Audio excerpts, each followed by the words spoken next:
Hello friends, कैसे हैं आप सभी। आई होप सो आप सभी लोग अच्छे होंगे। दोस्तों, आज का जो मेरा सेशन होने जा रहा है ये साइंस वन के ऊपर होने जा रहा है, ठीक है। और साइंस वन में आपको कैसे साइंस वन को पढ़ा जाए, ठीक है, और इसमें क्या क्या आपको स्ट्रेटजी फॉलो करनी चाहिए, वो सारी चीज़ें बच्चों इस वीडियो में कवर होंगी।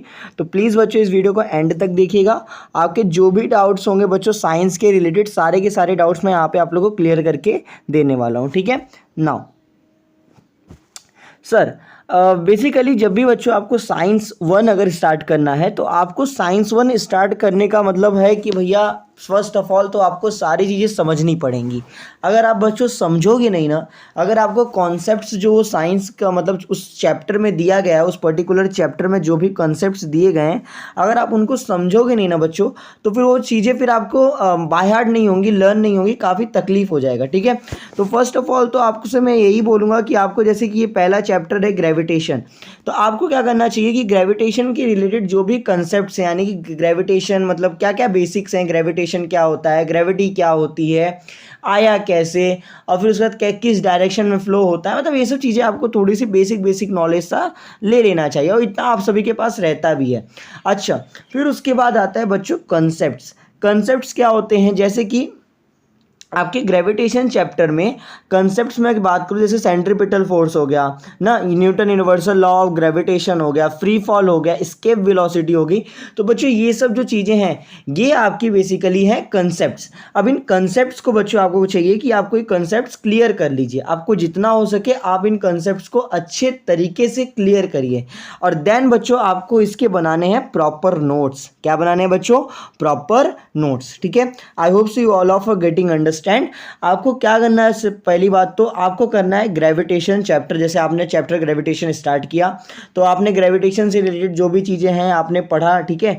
ग्रेविटेशन से रिलेटेड जो भी चीज़ें आपने पढ़ाई कर ली, फिर उसके बाद ग्रेविटेशन जैसे आपने स्टार्ट किया उसमें बहुत सारे कंसेप्ट्स आपको मिले चैप्टर में, ठीक है। फिर उन कंसेप्ट्स को क्या करना है, आपको अच्छे तरीके से बच्चों क्लियर कर लेना चाहिए, अच्छे तरीके से हर एक एग्जाम्पल जिस भाषा में आपको समझे, चाहे वो इंग्लिश हो, चाहे वो हिंदी हो, चाहे वो मराठी हो, जिस भाषा में आपको समझे आपको उस भाषा में उसको समझ लेना चाहिए, और उसका बनाना चाहिए बच्चों एक proper notes. Sir proper notes कैसे बनाया जाएगा ये मैं आगे बताऊंगा, और इतना सब अगर आप कर लिए बच्चों तो एक सबसे बेस्ट चीज़ होती है वो होती है रिवीजन।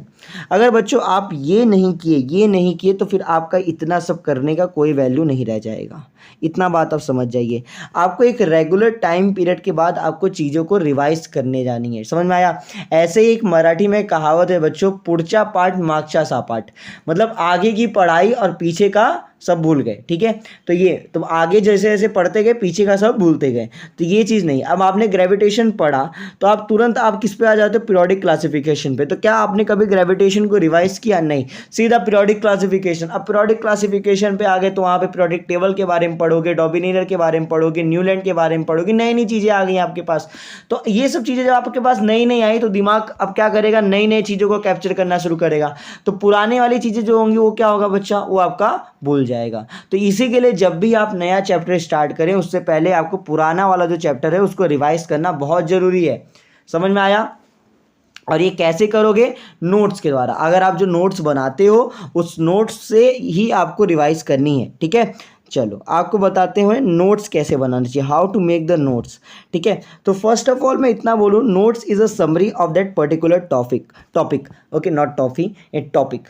सो नोट्स क्या होता है बच्चों, किसी भी टॉपिक का, किसी भी पर्टिकुलर टॉपिक का एक समरी होना चाहिए। सर समरी मतलब, जैसे समरी मतलब कि उस चैप्टर, जैसे आपने ग्रेविटेशन पढ़ा तो ग्रेविटेशन चैप्टर के रिलेटेड जो भी आपके कंसेप्ट्स हैं आपने उनका एक नोट्स बनाया, और वो आपका 1 से 2-3 पेज में आपका हो गया। अब बहुत सारे बच्चे ऐसा होते हैं जो नोट्स ही 12-13 पेज का बना लेते, तो मेरा ऐसा कहना भैया कि तू नोट्स मत बना, तू टेक्स्ट बुक से ही पढ़ ले। जब तू 12-13 पेज का नोट्स बना रहा है तो फिर वो नोट्स तेरे कोई मानने नहीं है, समझ में आया। तो तू बस लिख रहा है, चीज़ों को बस लिखे जा रहा है, समझ में आया। तो इसी के लिए बोल रहा हूँ जितना छोटा हो सके, लॉन्ग फॉर्मेट में नहीं चाहिए नोट्स, शॉर्ट फॉर्मेट में चाहिए। तो जितना छोटा नोट्स आप बना सकते हो उतना छोटा आप नोट्स बनाइए, ठीक है। और you can write in any language of that, मतलब किसी भी लैंग्वेज में लिख सकते हो। जिस लैंग्वेज में आपके टीचर ने समझाया, आपको हिंदी में समझा, आपको हिंदी में समझ में आया, आप हिंदी में लिखो, इंग्लिश में समझा इंग्लिश में लिखो, मराठी में समझा मराठी में लिखो, समझ में आया। अच्छा, बहुत सारे बच्चों का ये डाउट आता है कि सर पेपर तो अपने को इंग्लिश में ही लिखना है, तो इंग्लिश ही लिखना ज़्यादा बेटर पड़ता है। तो मैं बोलूँगा कि ठीक है लिखो, लेकिन तब आप डाइजेस्ट मास्टर की या तो टेक्स्ट बुक, यहाँ लिखना भूल गया मैं भी, तो टेक्स्ट बुक का आप हेल्प ले सकते हैं। ठीक है, डाइजेस्ट मास्टर की या तो टेक्स्ट बुक, ये तीनों चीज़ का हेल्प लेके ही आपको इंग्लिश का लिखना है। तो आप प्रॉपर तरीके से लिखो। ठीक है, तब आप प्रॉपर तरीके से लिखो। अच्छा, कैसे लिख सकते हैं सब प्रॉपर तरीके से? देखो, जैसे अभी देखो आपको क्या करना चाहिए, जब आपको इंग्लिश में लिखना है, प्रॉपर नोट्स बनाने, दो तीन मतलब मान लो 3 से 4 पेजों का, मान लो मैक्स टू मैक्स 4 पेज में चला गया, तो आपको क्या करना है, जैसे मंडे होता है, ठीक है, ट्यूसडे होता है, वेडनेसडे होता है, ठीक है, थर्सडे होता है, फिर फ्राइडे होता है, फिर सैटरडे, फिर उसके बाद संडे अपना। ठीक है, बराबर क्या? तो मंडे ट्यूसडे वेडनेसडे आपने ये 3 दिन क्या कर लिया, मस्त पे किया आपने, ग्रेविटेशन पढ़ा।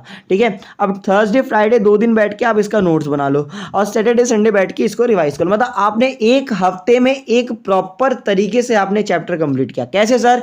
3 दिन में मैंने ग्रेविटेशन कंप्लीट कर दिया सर, मैंने 2 दिन बैठ के जो है अपना नोट्स बना लिया सर, 2 दिन बैठ के मैंने रिवाइज कर लिया। अब आप में से बहुत सारे बच्चे होंगे सर 3 दिन में ग्रेविटेशन नहीं कंप्लीट होगा, ठीक है 4 दिन ले लो, या तो पूरा एक हफ्ता ही ले लो यार, समझने के लिए बस बहुत टाइम बचे हुए हैं, आप पूरा एक हफ्ता ही ले लो, फिर दूसरे हफ्ते में आप नोट्स बनाओ, लेकिन बनाओ जरूर।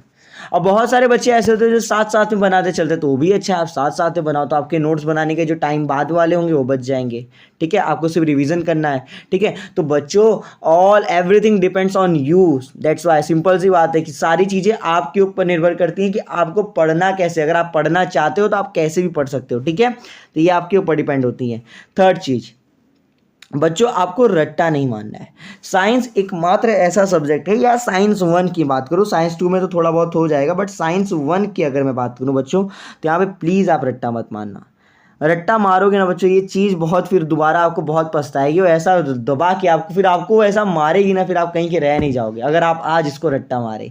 ठीक है, तो आपको करना क्या है, सिंपली मैं बताऊं, आप जैसे कोई चैप्टर पढ़े, अभी हमें दूसरे चैप्टर एग्जाम्पल ले, जैसे पीरियोडिक क्लासिफिकेशन का मैंने एग्जाम्पल लिया, तो पीरियोडिक क्लासिफिकेशन में जब आप पढ़ोगे ना बच्चों, तो वहाँ पर आपको मेंडलिक के पीरियोडिक लॉ भी पढ़ाए जाएंगे। वहाँ बच्चों आपको structure of modern periodic table भी पढ़ाया जाएगा, वहाँ पे पोजीशन ऑफ आइसोटोप्स भी पढ़ाए जाएंगे, सारी चीज़ें वहाँ पे पढ़ाई जाएंगी। अगर न पढ़ाए सर तो आप कंप्लेंट ठोक देना सर के ऊपर, या तो आप यूट्यूब के वीडियो लेक्चर्स देख लो, आपको सब समझ में आ जाएगा। ठीक है, तो इसी के लिए बोल रहा हूँ कि आप यूट्यूब के वीडियो लेक्चर्स देख लो, टीचर्स अच्छे खासे हैं जो पढ़ाएं पूरा डिटेलिंग में। ठीक है, तो वहाँ पे बच्चों आपको सारी चीज़ें, जो भी क्वेश्चन यहाँ पे दिए गए हैं ना, ये सारे के सारे क्वेश्चन वहाँ पे कराए जाएंगे, और जब कराए जाएंगे ना बच्चों, तो आपको तब उस क्वेश्चन को समझ के लेना है, तब उन चीज़ों को आपको समझ के लेना है, तब उन टर्म्स को आपको समझ के लेना है। और जब आप तब उन सब चीज़ों को समझ के ले लोगे ना, तब यहाँ पे आपको कोई तकलीफ नहीं होगी। ये मैं आपको लिखित में देता हूँ। ठीक है, और जो बच्चे होते हैं ना रट्टा मार लेते हैं, सर रट लिए अपने को क्या, अपने को पढ़ने से, अपने को क्लास से वीडियो लेक्चर समझना क्या है, अपने समझना कुछ नहीं है, अपने को सब रट्टा मारना है, तो बच्चों बाद में बहुत पछताएंगे। मैं लिख के देता हूँ। ठीक है, चलो रट्टा वट्टा नहीं मानना। यहाँ पे देखो रिवाइज ऑन वीकली का मैं तुम्हें बताया हूँ कि आपको कैसे, वही चीज़ जो मैंने यहाँ पे आप लोग को बताई। ठीक है, यहाँ पे मैंने लिख के रखा है Monday Tuesday Wednesday Thursday Friday, आपके हिसाब से बच्चों जब आपको रिवाइज करना है। लेकिन मैं आपको यही बोलूँगा कि जब भी आप नया चैप्टर बच्चों स्टार्ट करने की कोशिश करें, मतलब स्टार्ट करने जाएं, तो आप पुराना वाला चैप्टर एक बार जरूर रिवाइज कर लें। ठीक है, जब भी आप नया चैप्टर स्टार्ट करें, तब तक आप दोबारा जो दूसरा वाला चैप्टर है, आप जो पढ़ चुके हो ओल्ड वाला चैप्टर, उसको जरूर एक बार रिवाइज करें। समझ में आया? जब भी आपके पास टाइम हो। ठीक है, तो ये याद रखना। जैसे यहाँ पे जैसे ही आप ग्रेविटेशन का पढ़ के होगा, जैसे आप पीरियोडिक क्लासिफिकेशन पे जाओगे, तो पहले ग्रेविटेशन को अच्छे तरीके से रिवाइज कर लो बस। और नोट्स वगैरह कैसे बनाना है, देखो मैं यही बोलूँगा कि नोट्स आपको समरी के फॉर्मेट में बनाने हैं। ठीक है, जितना हो सके उतना शॉर्ट में, किसी का भी डेफिनेशन वगैरह छोटा छोटा डेफिनेशन लिख लो जितना आपको समझ सके। ठीक है, डाइजेस्ट टेक्स्ट बुक मास्टर की ये सबका हेल्प लेते हुए अपने हिसाब से नोट्स बनाते जाओ। ठीक है, नोट्स बनाना बहुत जरूरी है साइंस में, साइंस 1 में बेसिकली। हाँ, लास्ट वाला जो चीज़ है बच्चों आप लोग के लिए सबसे ज़्यादा इंपॉर्टेंट है, मंथली टेस्ट। मंथली टेस्ट हर महीने आपको अपने को ही टेस्ट करना है। Test yourself every month. या तो मॉक टेस्ट ले लो, मॉक टेस्ट यानी कि ओरली टेस्ट ले लो। किसी को भी अपने भाई बहन को किसी को पकड़ो, बोला ले मेरे से पूछ ले, ये ले मेरे से पूछ ले। ठीक है, तुरंत बोलेगा ले बहन मेरे से पूछ ले भाई मेरे से पूछ ले, तुरंत ऐसे बोल दे। या तो फिर तू खुद क्वेश्चन ढूंढ, खुद उसका बिना देखे आंसर लिख, और फिर उसको देख के मिला और देख तुझे कितने मार्क्स मिले। ईमानदारी से लिख, ईमानदारी से। ठीक है, टेस्ट योरसेल्फ एवरी मंथ। हर मंथ अपने आप को टेस्ट कर, समझ में आया। Solve PYQ. बच्चों पीवाईक्यू जो भी होगा आपको मैं टेलीग्राम पे दे दूंगा, तो मेरे टेलीग्राम चैनल पे आप लोग जुड़ जाइए, उसका जो लिंक है वो डिस्क्रिप्शन बॉक्स में है, ठीक है। तो आपको रेगुलर जो आप जैसे आपने पहला चैप्टर पढ़ा ग्रेविटेशन, आपने दूसरा चैप्टर पढ़ा पीरियोडिक क्लासिफिकेशन, 2 चैप्टर आपके पढ़ के हो गए। तो अब आपको पिछले साल का पेपर उठाना चाहिए, बोर्ड का पेपर। अब बोर्ड का पेपर उठा, अब देख कौन से क्वेश्चन उसमें आए हैं, मतलब जो तूने 2 चैप्टर पढ़ा उसमें से कौन कौन से क्वेश्चन आए हैं, और जो क्वेश्चन आए हैं तो फिर उसको सॉल्व कर। समझ में आया। टाइम मैनेजमेंट, टाइम मैनेजमेंट का मैं बोलूंगा कि अभी रहने दे। टाइम मैनेजमेंट जब तेरा यूनिट टेस्ट वगैरह ये सब शुरू होंगे ना, तो फिर तुम लोग ऑटोमेटिकली टाइम मैनेजमेंट कर लोगे, ठीक है। वरना जो प्रीलिम्स एग्जाम से पहले जो एग्जाम्स होते हैं उसमें आपको टाइम मैनेजमेंट कैसे करना है वो मैं बताऊंगा। उसके लिए पूरा एक सेपरेट वीडियो आएगा कि बोर्ड एग्जामिनेशन में कैसे आपको टाइम मैनेजमेंट करना है, प्रीलिम्स में कैसे टाइम मैनेजमेंट करना है, सेमेस्टर में कैसे टाइम मैनेजमेंट करना है। तो टेंशन मत लो, ठीक है। टाइम मैनेजमेंट की बात छोड़ो, बट अभी आप यही देखो कि आपको अपने हर मंथ आपको अपने हिसाब से टेस्ट लेना है।